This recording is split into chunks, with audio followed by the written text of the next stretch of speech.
Hello everyone, welcome back. Previous video के अंदर हमने डिस्कवरी ऑफ इलेक्ट्रॉन और कैथोड रेज और उसकी प्रॉपर्टीज़ को देखा था। आज की इस वीडियो के अंदर हम डिस्कवरी ऑफ प्रोटॉन को देखेंगे। जब कैथोड रेज का एक्सपेरिमेंट सर विलियम क्रूक्स ने किया तो उन्होंने ऑब्जर्व किया था कि कैथोड से एनोड की तरफ आती हुई कुछ रेज दिखाई दे रही थी जो कि जाके डिस्चार्ज ट्यूब की वाल्स पे ग्लो पैदा कर रही थी। ठीक है, तो इसी एक्सपेरिमेंट को आगे कंटिन्यू किया गोल्डस्टाइन ने, और उन्होंने इसी एक्सपेरिमेंट को यूज़ किया सिवाय एक चीज़ के कि कैथोड जो था उसको परफोरेटेड यूज़ किया, मतलब परफोरेटेड कैथोड यूज़ किया। बाकी सब चीज़ें सेम ही यूज़ की। जैसे उन्होंने कम प्रेशर रखा था, इन्होंने भी वही प्रेशर रखा। उसके बाद जो हाई वोल्टेज था, इन्होंने भी हाई वोल्टेज को ही मेंटेन रखा। बस डिफरेंस ये था कि इन्होंने परफोरेटेड कैथोड यूज़ किया। जब परफोरेटेड कैथोड गोल्डस्टाइन ने यूज़ किया तो उन्होंने देखा कि डिस्चार्ज ट्यूब के अंदर कैथोड रेज के अलावा भी कुछ रेज थी जो कि इस परफोरेटेड कैथोड के अंदर से गुजरकर इस साइड पे डिस्चार्ज ट्यूब की वाल्स पे जाकर ग्लो पैदा कर रही थी, लाइट प्रोड्यूस कर रही थी। ठीक है, तो अब उन्होंने देखा कि ये जो रेज हैं ये जो है ना अपोजिट डायरेक्शन में ट्रेवल करती हैं कैथोड रेज के अपोजिट डायरेक्शन में ये वाली रेज ट्रेवल करती हैं एनोड से कैथोड की जानिब। ठीक है, और आगे उन्होंने देखा कि ये वाली जो रेज है ना, ये वाली रेज ये डिस्चार्ज ट्यूब के अंदर मौजूद गैस की नेचर पर भी डिपेंड कर रही होती है। ठीक है, पिछली जो कैथोड रेज हमने देखी थी वो डिस्चार्ज ट्यूब के अंदर मौजूद डिस्चार्ज ट्यूब के अंदर मौजूद गैस की नेचर पर डिपेंड नहीं कर रही होती। जिस भी किस्म की गैस होती थी तो वो एक ही किस्म की कैथोड रेज प्रोड्यूस कर रही होती थी। लेकिन यहाँ पे अगर आप गैस को चेंज करते हैं तो इसकी नेचर डिफरेंट हो जाती है। इनकी चार्ज और मैस जो है, चार्ज और मैस जो है वो डिफरेंट हो जाता है। ठीक है, तो नेक्स्ट हम देख लेते हैं। अच्छा, इन रेज को उन्होंने ना केनाल रेज का नाम दिया। ठीक है, इस चीज को भी याद रखिएगा कि इन रेज को उन्होंने केनाल रेज का नाम दिया।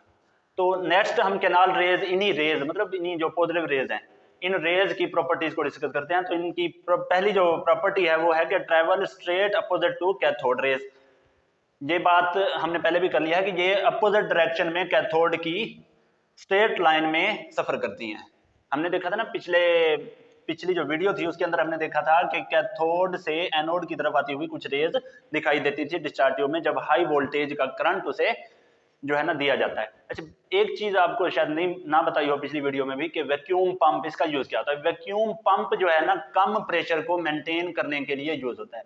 कम प्रेशर को मेंटेन करने के लिए हम वैक्यूम पंप का यूज करते हैं। ठीक है, तो इसका यूज भी ये है। अच्छा, उसके बाद जो सेकंड प्रॉपर्टी है वो कहती है कि the nature of their nature depend on nature of gas present in the discharge tube. इस चीज को हमने पहले भी डिस्कस कर लिया है कि इनकी नेचर जो है वो डिस्चार्ज ट्यूब के अंदर मौजूद गैस की नेचर पर डिपेंड करती है। ठीक है, अगर गैस चेंज करेंगे तो ये और किस्म की रेज प्रोड्यूस होना शुरू हो जाएंगी, canal rays. Cathode rays same ही होंगी लेकिन केनाल रेज डिफरेंट हो जाएंगी। ठीक है, अच्छा, नेक्स्ट जो पॉइंट वो कहता है कि produced when CR collide with gas molecules. अच्छा, चूंकि ये एनोड से कैथोड की तरफ सफर कर रही हैं तो इससे ये अक्स नहीं किया जा सकता कि ये एनोड से प्रोड्यूस हो रही हैं। ये जो है ना, इस चीज को आप ना समझिएगा कि ये एनोड से प्रोड्यूस हो रही हैं, बल्कि ये उस वक्त प्रोड्यूस हो रही हैं जब यहां से इलेक्ट्रॉन्स आते हैं और वो कोलाइड करते हैं जो गैस इसके अंदर मौजूद होती है। फर्ज कर लें M एक गैस है जो कि इसके अंदर मौजूद है। तो गैस के मॉलिक्यूल से जब ये कोलाइड करते हैं इलेक्ट्रॉन्स जो कैथोड से आते हैं, जो कैथोड से रेज आती हैं, तो ये जो है ना